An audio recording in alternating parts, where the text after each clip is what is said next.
Olá, boa tarde a todos.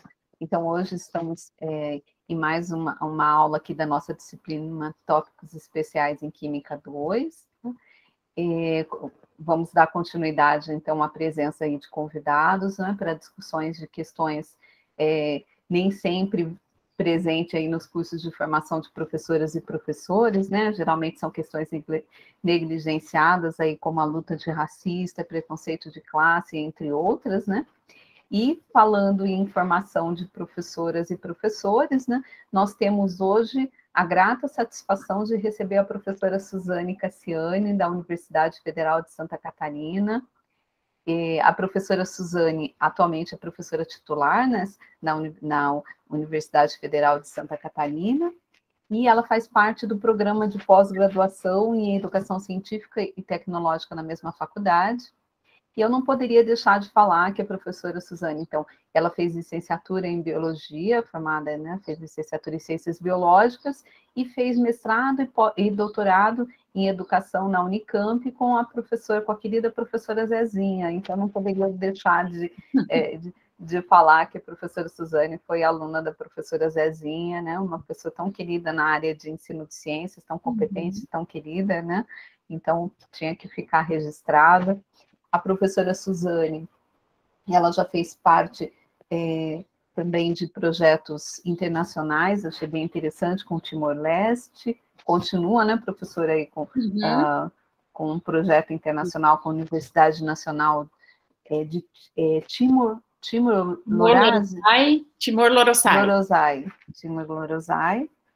A professora já atuou também na gestão, então, na universidade, ela atuou na gestão junto à pró-reitoria de graduação e junto também à gestão no próprio programa de mestrado aí, de pós-graduação em Educação Científica e Tecnológica. Além, é claro, de ter coordenado os projetos nacionais em rede, como o Observatório da Educação, o Prodocência, o Procage, né? E a professora, atualmente, é coordenadora, então, desse acordo entre a Federal de Santa Catarina e essa Universidade de Timor-Leste, e a sua área de investigação envolve estudos discursivos relacionados à formação de professores, efeitos da colonialidade e das pedagogias neocoloniais. É editora assistente da Revista Portuguesa de Educação em Ciências e é pesquisadora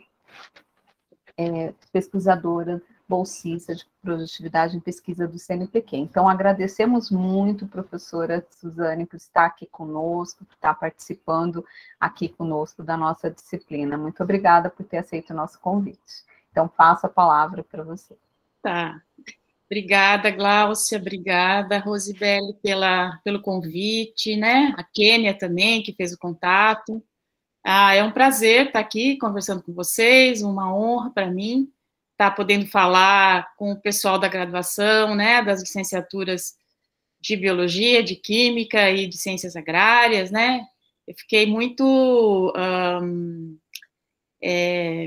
fiquei curiosa e fiquei bastante, um pouquinho de inveja até, de um projeto desse, né, desse consórcio que vocês estão fazendo com essas disciplinas, com temáticas tão importantes na formação de professores, né?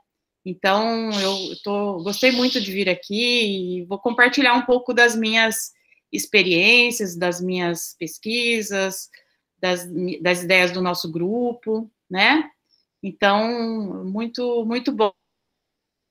Eu vou, então, colocar uns slides, umas imagens, e vou tentar fazer isso em 30 minutos, né? Claro, mas pode passar um pouquinho, não tem problema. Bom, deixa eu ver aqui. Vocês conseguem ver? Já sim. Tá? Então tá. Muito bem, então, consórcio acadêmico, eu gostei muito dessa ideia de consórcio. Qualquer coisa que vocês não estiverem ouvindo, vocês me interrompem, porque eu não tô vendo vocês, tá? Só a tela que fica cheia e... Então, o convite foi feito a partir dessa ideia, né, de contribuições dos estudos decoloniais e interculturais na formação inicial de professores de ciências. É um tema que eu gosto muito, né?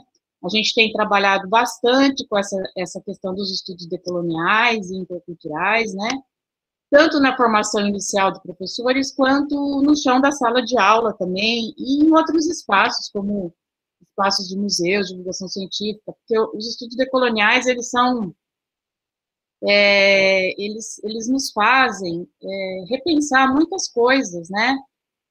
Sobre a forma como a gente foi colonizado, a forma como a gente sofre esses efeitos ainda de colonialidade, como é que isso está presente ainda, apesar de ser uma coisa do passado, né, o colonialismo, mas a colonialidade é uma coisa que está imerso na nossa sociedade, nas sociedades colonizadas, né, e como a gente pode decolonizar nossos corações e mentes, né, acho que é um pouco isso que a gente tem trabalhado nas nossas produções, nas nossas pesquisas, e eu acho que tem feito muito sentido, né, para pensar uma educação antirracista, antifascista, anti-homofóbica, né, antipatriarcal, então,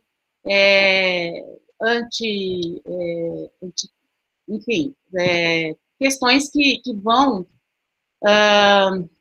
contra as opressões, né, a favor de uma sociedade mais justa, mais igualitária, né. Aqui tem nossa página, tem algumas coisas, né, tá precisando, mas tem bastante material ali, se vocês quiserem ver. Então, eu já vou começar com o centenário do Paulo Freire, do nosso querido patrono da educação, né, que foi o centenário em 19 de setembro, né, e ele sempre me inspirou, né, eu fui professora em São Paulo durante 12 anos em escolas públicas, né, a partir da minha graduação, na década de 80, eu fiz durante a ditadura, para falar um pouquinho do meu lugar de fala também, né, e o Paulo Freire, ele sempre esteve presente, né, de alguma forma, porque nessa época, na década de 80, a gente que teve a Constituinte, né, que teve o fim da ditadura militar, e todos esses processos onde a política era e né, muito importante, né, então eu tenho essa vivência muito forte, né, em termos políticos, né, da criação do próprio PT, né, de outros partidos também que se somaram, de obras que foram proibidas e que foram traduzidas no final dos anos 80, que a gente começou a ler, né, o Michael Apple, o Henri Giroux, o Bourdieu e o Passeron, vários autores, né, que, além do Paulo Freire, né, que estavam proibidos, né, da gente ler. Então, eu trabalhei nas escolas e eu tinha sempre essa veia política, né, dentro de mim, assim, de bem isso que o Paulo Freire fala, né, que seria uma atitude ingênua esperar que as classes dominantes desenvolvessem uma forma de educação que proporcionasse às classes dominadas perceber as injustiças sociais de maneira crítica, né. Então, isso aí é uma coisa que estava em mim e eu trabalhei também bastante tempo na EJA, né, na época a gente chamava de supletivo, um supletivo que tinha dentro da Unicamp e que me inspirou muito também o meu mestrado, doutorado, né, que é sobre leitura, e o doutorado tem leitura e fotossíntese, né, então, sempre com essa pegada política, né, e é muito interessante a gente perceber as trajetórias que a gente tem na vida também, né? Uma coisa que me ficou, assim, em 96, o Noam Chomsky, né, que é um intelectual dos Estados Unidos, ele veio ao Brasil e numa roda viva ele falou, como é que vocês, brasileiros, podem deixar o povo timorense sofrer o genocídio que eles estão vivendo, né? E isso ficou na minha cabeça, eu fiquei acompanhando a história do Timor-Leste, que falei, nossa, que é o Timor-Leste, né? Fiquei curiosa, né? E continuei, então, acompanhando o Timor. Em 2002, ele teve a sua independência, né? São histórias cruzadas, né? Interessante, assim, como essas coisas aparecem na vida da gente, né? E eu fiquei... eu fui para lá em 2009, e como a Glaucia falou, tô lá até hoje, né? Mas de 2009 a 2016, eu coordenei um programa financiado pela CAPES, um programa da CAPES mesmo, né? Que o Brasil enviava 50 professores para lá. E foi aí que eu tive meu giro decolonial. Sempre gosto de falar isso, né? Eu já percebi algumas coisas antes do Timor, é um divisor de águas, né? Antes do Timor e depois do Timor. Eu já percebia que, bom, a gente valorizava um artigo científico quando a gente citava um autor de fora, que a gente tinha um complexo de vira-latas, né? Complexo de vira-lata, que a gente sempre achava que o que era de fora era melhor. A gente, como sociedade, né? Quando comecei a trabalhar com ciência e tecnologia, né, educação científica e tecnológica, comecei a perceber que a gente importava problemas de fora, que a gente não resolvia os problemas da América Latina, que a gente tinha nos documentos oficiais, como os parâmetros curriculares nacionais, que é um documento mais antigo, né, que agora é a BNCC, infelizmente, né, que é um documento até que legal, assim, né, que tem bastante coisa de CTS, né, educação, ciência, das relações ciência, tecnologia e sociedade. Então, eu comecei eu já percebia isso, né, dentro da nossa cultura na universitária, né, dentro da nossa cultura enquanto sociedade brasileira, né, de valorizar sempre o que estava fora. Mas, quando eu fui para o Timor, que eu percebi como a gente era colonizado, né? Por quê? Bom, o Timor tem uma história de resistência incrível, né? Eles foram colonizados por Portugal durante 500 anos. Em 1975, eles lutaram pela independência, conseguiram a independência, e uma semana depois, a Indonésia invadiu o Timor. Eu não trouxe um mapa aqui, mas o Timor é um país de 1.200.000 habitantes, e ele fica ao norte da Austrália, né? Só para vocês terem uma localização, assim.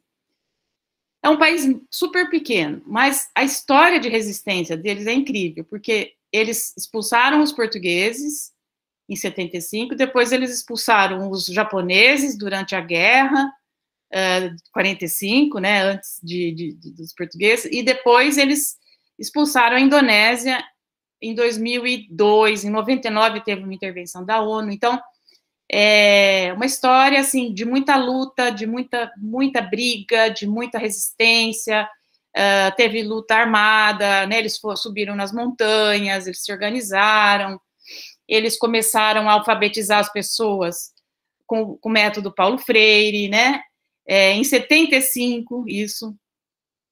Em 75, 85% das pessoas no Timor eram não alfabetizadas, eram analfabetas, né? Então, tem tem uma história que eu poderia ficar aqui horas contando para vocês. Mas o que me impactou? Quando eu cheguei lá em 2009, o programa brasileiro, ele já tinha começado em 2005, né? Então, os 50 professores iam para lá para formar professores. E aí eu comecei a ver muitos problemas, né? E muitos problemas, inclusive com os materiais que as cooperações internacionais educacionais produziam, tanto o Brasil, quanto Portugal, quanto a Austrália, né? Mas o que pegou muito, assim, foi quando se teve a oportunidade de sair da emergência e de construir um currículo timorense. O currículo que veio foi feito por universidades portuguesas, nossos colegas, né, inclusive da educação e ciência, que tem trabalhos com CTS, a gente percebeu um currículo totalmente colonizado novamente, né, Então, a gente falou, nossa, a gente está colonizando um povo livre de novo, né, com exemplos de Portugal, sabe, com exemplos longe da realidade,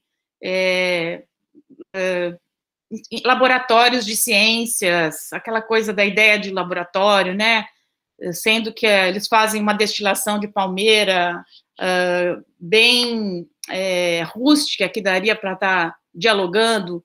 Enfim, eram muitos problemas nos materiais didáticos, e aí que a gente percebeu, nossa, o que é isso, né? O que não tem, por que tem esse silêncio, né, no Timor? 80% de agricultura familiar, que é a produção lá deles, né, ou tem um café, que até a Starbucks vende, um café de sombra, um café orgânico, então, tudo isso não era valorizado nos livros didáticos de ciência. Professora Suzane, o seu microfone acho que está com algum problema, ficou baixo o som. A mão sem que eu fico que nem italiano aqui, eu botei, agora tá melhor? Sim, voltou. Eu botei a mão em cima do microfone.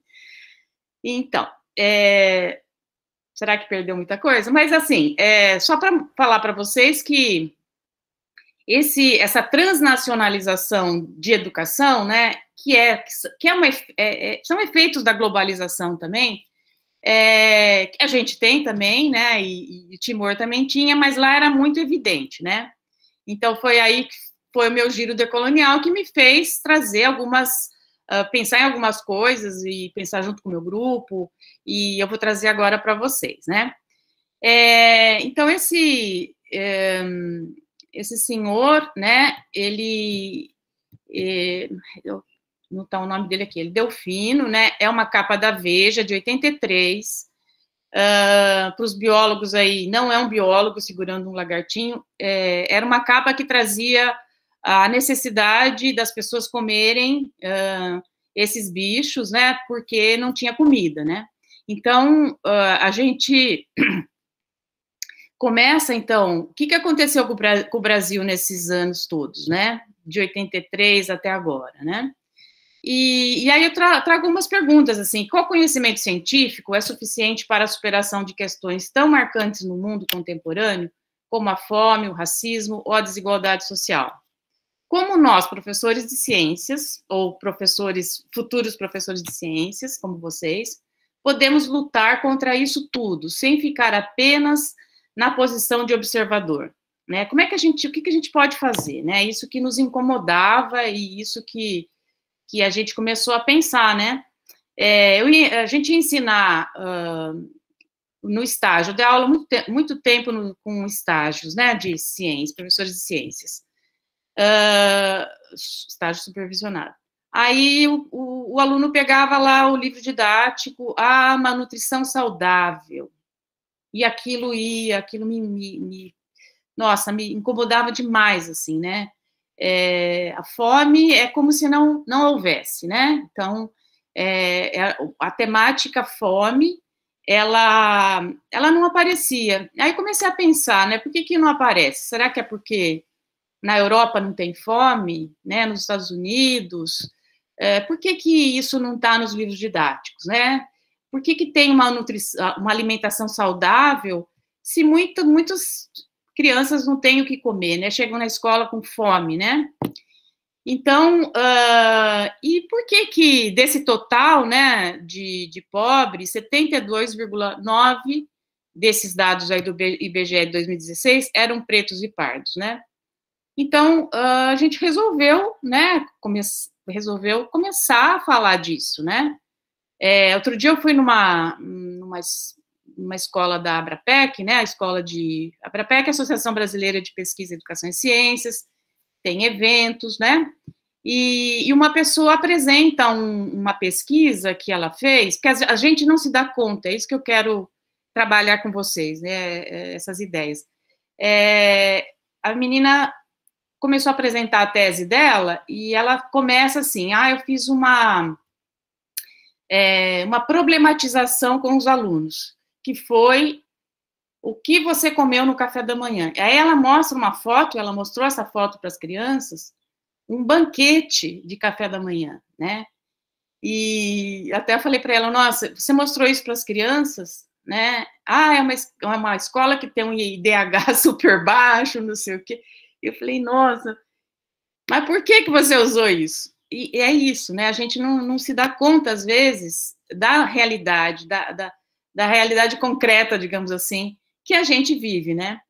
E aí, assim, a fome é uma coisa muito presente, né, na América Latina, né? Aqui tem alguns dados, o Brasil deixou de figurar no mapa da fome em 2014, mas agora tem 112 milhões que sofrem algum grau de insegurança alimentar no contexto da Covid-19. Então, assim, tem muitos problemas, né? Outro problema, o feminicídio, né? O Brasil é o 5º país no mundo com índice de feminicídio, né? 85% dessas mulheres são negras e 90% dos casos ficam impunes. Mesma coisa com LGBTQIA+, né? Que as pessoas morrem ou se suicidam, porque isso também não é trabalhado na escola, né? Não é trabalhado na formação de professores não sabem o que fazer, né? E aí, então, eu vou trazer um pouco dessa nossa história, né, de violência, né, essa história de desigualdade, né, por que a gente é assim, né, como diria o Cazuza, por que a gente é assim? Então, se você coloca aí no Google História do Brasil, você vai ver que parece que antes da chegada dos portugueses, da invasão dos portugueses, não tinha Brasil, né, não tinha a nossa Pindorama, né, como os indígenas chamavam, né? E aí você vê, então, uma apropriação indevida desses europeus nos territórios americanos, africanos, asiáticos, né? O Timor era na Ásia, então o Timor também era e outros países da África, muitas ex-colônias portuguesas, muitas ex-colônias inglesas, francesas, né? Espanholas, como é o caso aqui do nosso continente, né, latino-americano. E aí eu pego o Galeano, olha só, 1492, quando os espanhóis chegaram aqui, né, os nativos descobriram que eram índios, descobriram que viviam na América, descobriram que estavam nus, descobriram que o pecado existia, descobriram que deviam obediência a um rei e uma rainha de outro mundo e a um Deus de outro céu, e que aquele Deus inventou a culpa e as roupas, ordenou que fossem queimados vivos todos aqueles que adorassem o sol, a lua, a terra e a chuva que a molha, né? E aí, uma coisa que é muito legal para nós, que somos aí da licenciatura, dessas áreas da educação científica, né? Esse texto do Grossfogel é muito legal, eu recomendo muito para quem gostar da temática, né? Ele vai mostrar 4 genocídios que ocorreram recentes na história da humanidade, né? E um deles é dos escravizados africanos, né? E também o dos indígenas aqui do nosso continente latino-americano, né? E das bruxas também na Europa, das mulheres, né? Consideradas bruxas. Então, ele traz essa ideia de um deslocamento, né, de sentidos, né? Se você não tem uma religião, o que fez primeiro, assim, o que fez esses europeus invadirem territórios que eram, que já tinha gente lá, né? Já tinham, e sociedades organizadas, né, gente? Se você pensar nos maias, nos incas, né, acho que tem muita coisa aí que foi violentamente apagada, silenciada, né? Línguas, muitas mulheres que sofreram violência, tipo estupro mesmo, né? Roubo de recursos como ouro, o pau-brasil, né, e também roubos de saberes, de conhecimentos, né? Tem um trabalho da Bárbara Carini, que é uma professora da Federal da Bahia, ela está fazendo um levantamento desses saberes afrocentrados, né? De como que, por exemplo, a cesariana, né, que era uma uma prática, não sei se era do Senegal, não lembro direito o país, foi levado para a Europa como se fosse, né, da Europa, tal. Mas vamos voltar aqui, né? Então, se você não tem religião, você não tem um Deus. Se você não tem um Deus, você não tem uma alma. E, por fim, se você não tem uma alma, não é humano, mas é um animal. É essa, assim, o sentido, né, que ele vai construindo para mostrar como que os europeus pensavam, né, quando invadiram esses territórios, né, que os indígenas não tinham alma, né? Então, eles poderiam fazer o que quisessem, sob um título de modernidade, de progresso, de desenvolvimento, né? E aí a gente vai ver isso, né, na história do Brasil também, com, por exemplo, no século XIX, né, o imperador do Brasil, que era dito uma pessoa letrada, né, que era cientista, né, ele inaugurou em 1882, final do século XIX, uma exposição antropológica no Museu Nacional, onde foram exibidos 7 indígenas, né? Chegava a América com pompa e a bênção de um monarca ilustrado à moda dos zoológicos humanos. Isso aí aconteceu em vários lugares da Europa, né? Eles levavam os indígenas como se fossem animais, né? Animais. Nós somos animais, né? Mas sem alma, então, no caso. E aí o Grossfogel vai falar desse deslocamento do racismo religioso, né? Aqueles que não têm alma, para o racismo científico, que é aqueles que não têm bons genes, que não são inteligentes.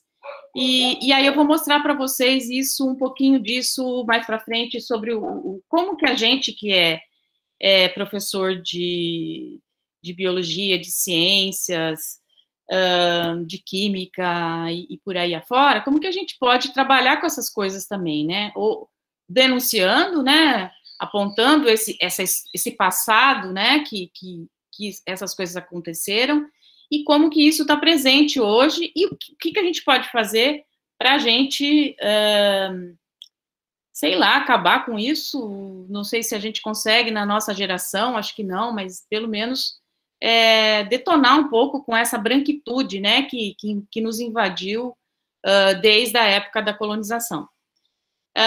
Uma outra denúncia também são essa questão da escravização, né, das pessoas africanas. Aqui tem alguns dados, né, olha só, 29 mil travessias transatlânticas, 9 milhões de africanos escravizados, 5,5 vieram ao Brasil, 12% deles não desembarcaram, muitos morreram, né, no caminho e eram jogados, né, no mar. A Grada Quilomba tem um livro bem legal também sobre essas questões, e ela vai falar que o livro é bem triste, assim, esqueci o nome agora. Mas ela vai chamar o Oceano Atlântico de Calunga, né? Porque Calunga significa cemitério. Porque muitas pessoas morreram que vinham em situações muito precárias, né, gente?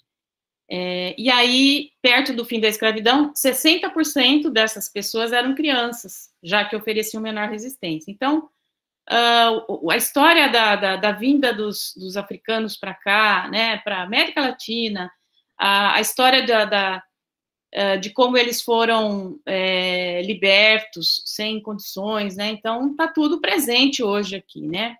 E aí eu vou mostrar um pouquinho para vocês essas coisas.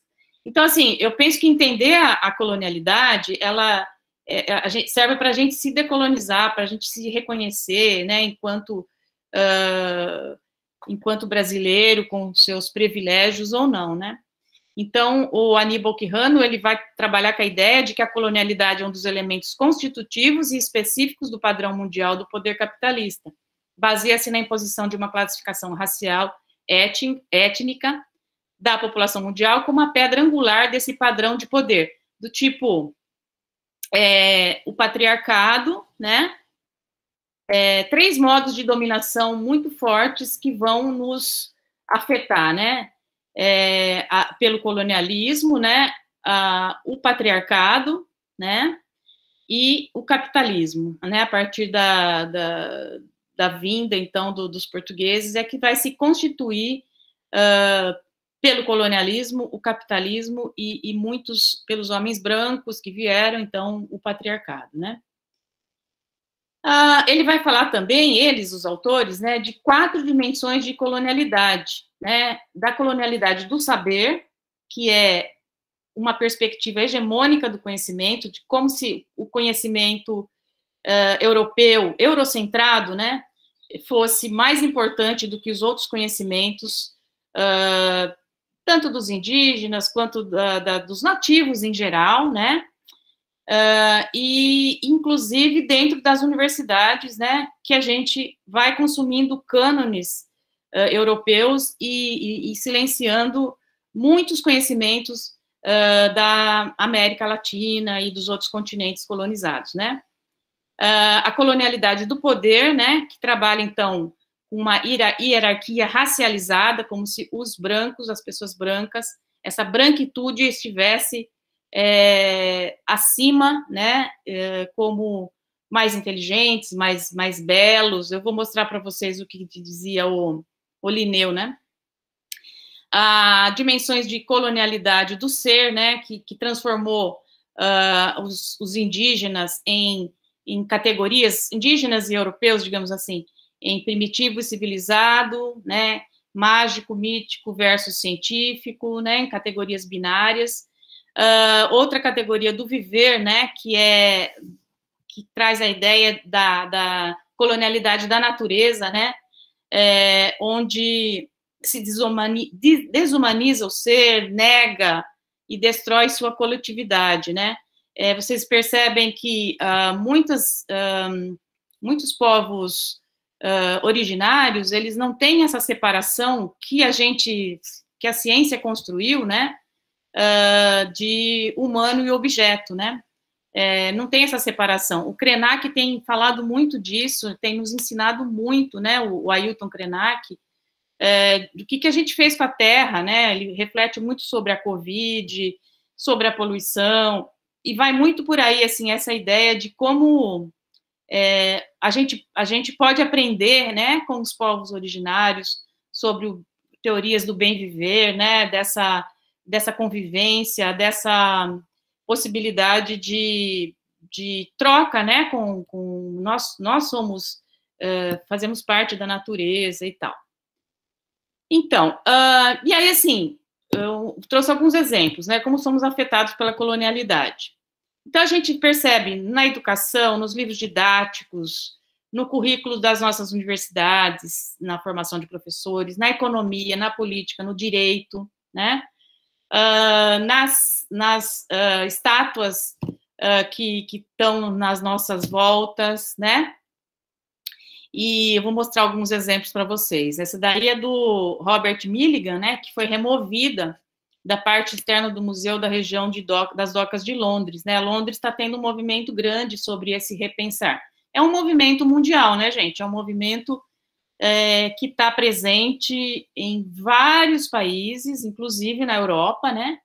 Para que essas coisas sejam ensinadas na escola, né? Isso que aconteceu, essas invasões dos territórios, existe um silêncio na Europa sobre isso. Então, existe também uma briga para que esse ensino sobre a colonização, não como um marco civilizatório, não como desenvolvimento e progresso, seja também ensinado na Europa, como aqui também, é claro, né? Então, desnaturalizar essas invasões, né? Remover, contextualizar essas representações racistas. No Brasil, a gente viu há pouco tempo, né, vocês que estão em São Paulo, a estátua do Borba Gato, né, que era um cara, meu Deus, ele foi, a história dele, se a gente vai ver, é horrível, né, história de violência, de assassinato, de estupro, né, então, isso já está acontecendo. Aí tem nos Estados Unidos também, né, do Ted Roosevelt, que também era um cara super racista, né, aqui, e outros monumentos, esse aqui, por exemplo, de Barcelona, isso tem em vários lugares, em Franca tem um, por exemplo, que me mandaram esses dias. Né, você vê aí um indígena de joelhos, né, para um padre, e isso é nas Ramblas de Barcelona, está lá até hoje, né, como um símbolo de submissão, né. E essas coisas estão ali, não estão contextualizadas, né? E aí, para a gente falar um pouquinho do Museu de História, né, que também é um movimento que está acontecendo, né, tem esse texto, né, do Dazi e Lowy, que eles vão falar que eles trabalham no Museu de Londres, e eles vão falar desse movimento deles de diminuir um pouco esse racismo, né? Então, se chama Leituras da Natureza em Preto e Branco, abordagens decoloniais para interpretar as coleções de história natural. Então, eles vão falar que os museus mantinham crânios de humanos, não brancos, como forma de estabelecer a superioridade dos caucasianos. Quer dizer, no passado teve aqueles circos, né, aquelas mostras, né, de indígenas, e isso continuou, né, isso tá, os crânios vieram de todo o império, né, lá da Inglaterra, e nos Estados Unidos, restos mortais de nativos americanos eram comumente exibidos, né, então a gente tem que prestar atenção que tá impregnado isso à nossa volta, né. Um outro exemplo que eles trazem nesse texto também é que o Charles Darwin, ele aprendeu a taxidermizar com esse John Edmonstone, que era da Martinica, né? Ele foi um dos tutores de Darwin, e por conta desse conhecimento, o Darwin pôde viajar com o Beagle, de 1831 a 1836, e esse carinha aí, esse senhor, ele só apareceu em 2009, ele só foi reconhecido em 2009, durante o aniversário de 150 anos da origem das espécies, tá? Então, um apagamento, um silenciamento. E aí, assim, aquela coisa que eu falei do deslocamento, né, do discurso religioso para o científico, eu trago, então, algumas pessoas aí, alguns marcos, né, que são importantes para a gente entender essas coisas, né? Por exemplo, o Immanuel Kant, né, que é o pai da ética, né? Quando se ensina filosofia nas nossas universidades, não se fala desse outro lado, né? Então, a minha proposta é que que se traga isso também, né? O Linneu, por exemplo, para nós aqui que somos das áreas da educação científica e tecnológica, ele divide, então, os homens em americano, ele que criou o conceito de raça, né? Não existe raça biológica, existe raça social, né? Mas isso está presente ainda nas nossas cabeças, né? O Francis Galton é o pai da eugenia, primo de Darwin, que vai falar que os genes, então, tem alguns que são melhores que os outros, né? A gente vai trazer, então, esse carinha aqui, o Renato Kell, vai trazer a ideia da eugenia aqui para o Brasil. Então, eram filósofos, eram intelectuais, eram cientistas, né? A pessoa fala, é pseudociência, uma coisa que ficou no passado. Será? Era ciência, não era pseudociência, né? Para a gente ficar esperto sobre isso, porque tem até um discurso assim, é fruto do seu tempo, né? Essas coisas são frutos do seu tempo. Será? Será que é assim? Será que isso não está presente ainda hoje? Aí você vai ver o James Watson, que é o Nobel de Medicina, o cara que estudou a molécula do DNA, né? E a dupla hélice, ele vai dizer que os negros são menos inteligentes, né? Então, aqui o Linneu, né? A fala do Linneu, africano. Negro, flegmático, astucioso, preguiçoso, negligente, governado pela vontade de seus chefes, unta o corpo com óleo e gordura, entendeu? Então, coisas absurdas, né? Aumenta seus seios, se tornam moles, elongados, como se das europeias, não. Né? E o europeu, branco, sanguíneo, musculoso, engenhoso, inventivo, governado pelas leis. Então, isso tudo estava no discurso dos europeus para invadir também os territórios, né? E acho que é interessante a gente perceber, quando a gente ensina as classificações do Linneu, que tem lá no livro didático, a gente não fala disso, né? Então, isso também é uma forma da gente estar problematizando e trazendo essas coisas que estão impregnadas na gente. Outro dia eu escutei o vice-presidente falando que o neto dele ficou mais bonito porque ele nasceu branco, né? Então, isso tá aqui na gente, né? Aí esse é o conceito de eugenia, né, do Francis Galton, primo do Darwin, né? Ele trouxe essas ideias da higienização, né, e profilaxia social, inclusive pensando com propostas de impedir a reprodução de pessoas com doenças consideradas hereditárias, exterminar portadores de problemas físicos e mentais, né? Isso, inclusive, vai influenciar o nazismo, né, na Alemanha, na década de 30, 40, que culminou na Segunda Guerra Mundial, né, e com a ideia de extinguir as raças inferiores. Vocês já sabem essa história aí, né? Então, e isso também estava no Brasil, na mesma época, né? Inclusive, esse carinha aí, o Monteiro Lobato, era muito amigo do Renato Kell, que é o pai da eugenia, né? E que traz, então, olha o que ele fala aqui, né? No lado esquerdo aqui.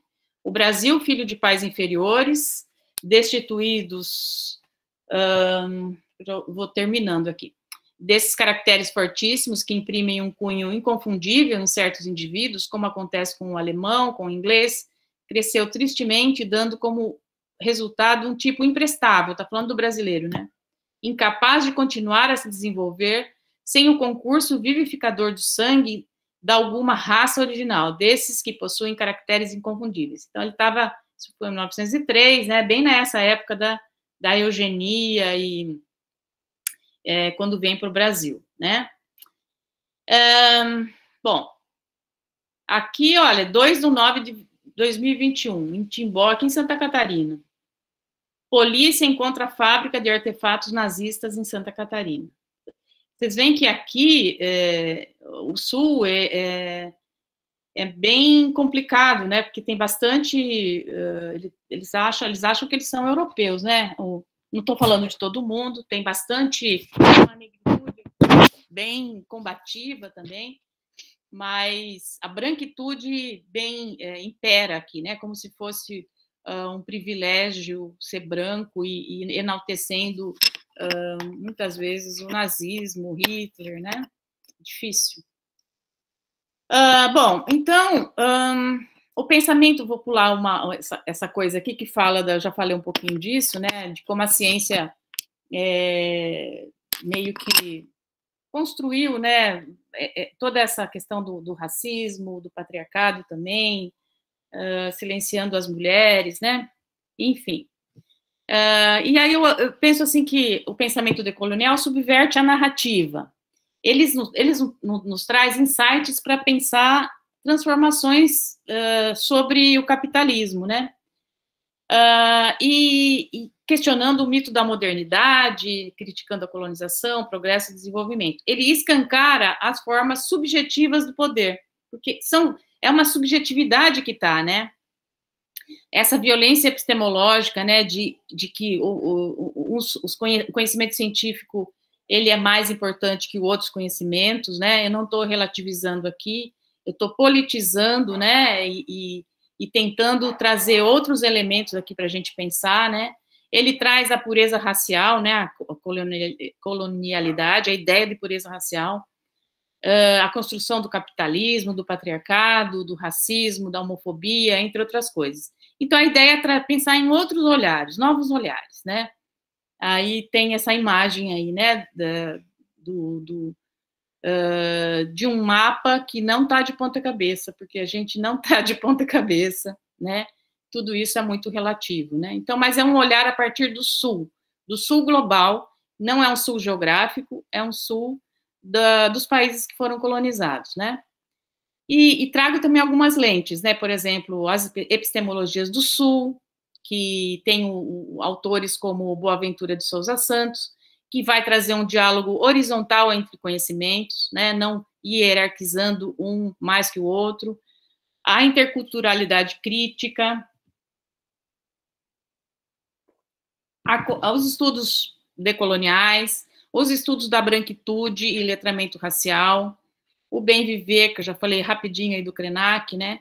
Os estudos da branquitude, eles nos ajudam a perceber que muitas vezes as pessoas brancas, elas têm um privilégio que elas nem se dão conta, muitas vezes, né? Quando você pensa, quando você olha quem está na universidade, né? Quem é empregada doméstica, né? Então, muitas vezes,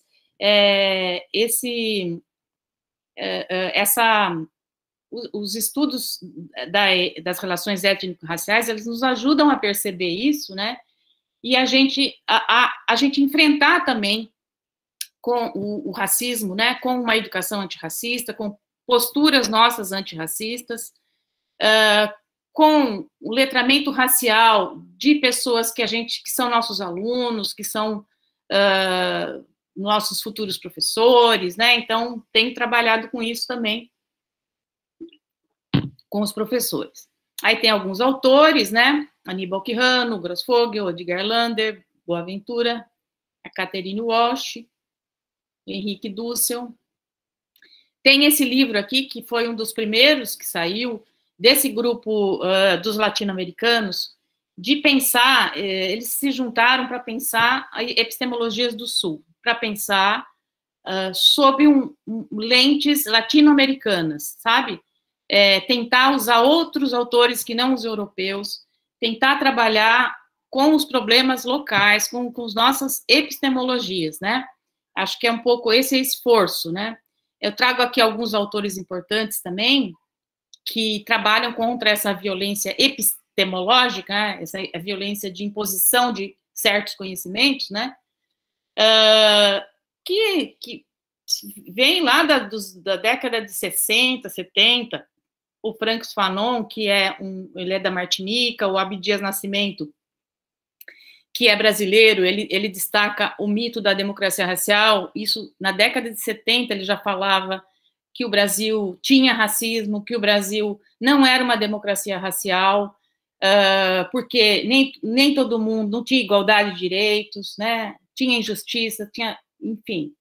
A Lélia Gonzalez também vai trazer a ideia do feminismo negro, né? E a Conceição Evaristo vai falar das escrevivências. A Conceição Evaristo só ficou... Os livros dela foram publicados quando ela já tinha 70 anos, ela está viva ainda bem, e ela é muito maravilhosa, né? Os livros são lindos, belíssimos, para a gente aprender um pouco o que é ser negro no Brasil, né? Eu sei que é quase impossível, mas a gente precisa pensar nisso, né? E também no Timor a gente aprendeu o que é ser um professor intercultural, né? Para atuar em diferentes contextos. Com isso, eu percebi também, indo para o Timor e formando professores lá, que eu poderia estar trabalhando com isso nas minhas disciplinas, né? Aqui na UFSC, né? Porque isso serve para qualquer tipo de sociedade, né? Compreender que há diferenças entre os povos e que não se irá substituir um conhecimento por outro. Quando a gente percebe uma invasão, né, cultural em cima dos timorenses, né, e isso acontece por todo canto, né, no Brasil também. Saber que conhecimento é processo, a alteridade, a decolonialidade, aí, né, saber ouvir, né, saber ouvir, saber tentar se colocar no lugar do outro, né?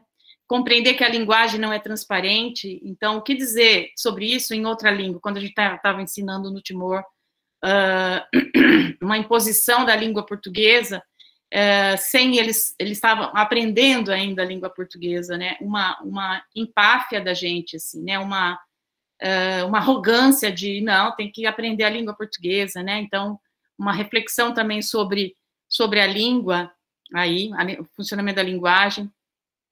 Ter vontade de aprender na relação dialógica, né? Aí tem o Freire também. Ser solidário e saber que é sempre necessário observar seus limites, viver as incertezas, priorizar um diálogo de saberes. E aí, assim, acho que tem uma discussão que está acontecendo na educação científica, né? A gente vê, por exemplo, tanto na educação formal, não formal, na pesquisa, na formação de professores, outras epistemologias, outras metodologias, outras formas de olhar a pesquisa. Trago aqui um livro que a gente organizou, se vocês tiverem interesse, tem muita coisa legal, uma temática bastante, tem várias temáticas, né, para pensar temáticas locais, sem questão da nutrição, né, para ensinar de uma outra forma, problematizado de um outro jeito, né. Tem educação para as relações étnico-raciais, a literatura decolonial, as escrevivências da Conceição Evaristo. Isso não está tudo no livro, né, mas é isso que a gente tem trabalhado, então, no nosso grupo, formação de professores contra as injustiças sociais. Tem periódicos que nós organizamos, dossiês que nós organizamos, com vários textos, né, as pedagogias trans, os feminismos negros, aprendendo com os movimentos sociais, práticas decoloniais nas escolas, os ENPECs, que são Encontros Nacionais de Pesquisa, Educação e Ciências, para os estudantes aí, que são da ABRAPEC, né, da Associação Brasileira de Pesquisa, Educação e Ciências, também já tem mudado, né, é muito interessante isso, as temáticas, elas têm deixado de ser um pouco neutras como eram, né, e tem tido uma pegada mais politizada, né. Vocês veem aí Memórias e Conquistas, Movimentos de Resistência, vocês vão ver, tem vídeos, né, no YouTube, se vocês quiserem ver, das palestras, tem os encontros, as atas dos encontros, né, Diferença, Justiça Social e Democracia, isso foi de 2019, vai acontecer um agora, a semana que vem, praticamente.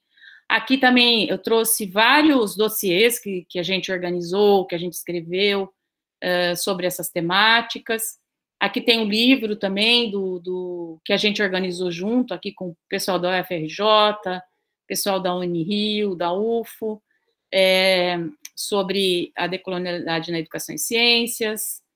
Aqui tem os capítulos.